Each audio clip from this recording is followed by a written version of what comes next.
আজকে আমি এখানে রেডি হয়ে বেরিয়ে গেছি। আমি একটু যাব বেহালা মায়ের সাথে। মায়ের কিছু কেনাকাটা আছে।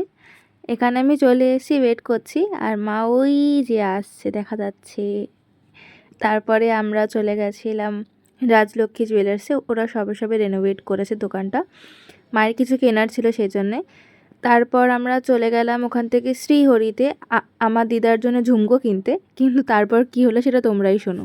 জনতা জানতে চায় যে তুমি শ্রীহরির দোকানে ঢুকে লোকজনকে হেজিয়ে বেরিয়ে গেলে কেন?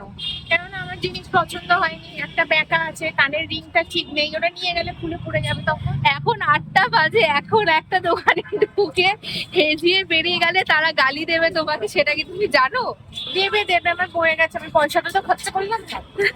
মা তারপর আমাকে পান্না থেকে পেস্ট্রি কিনে দিল। দিয়ে আমরা সাউথ ইন্ডিয়ান বিস্তুতে গেলাম পান্নার।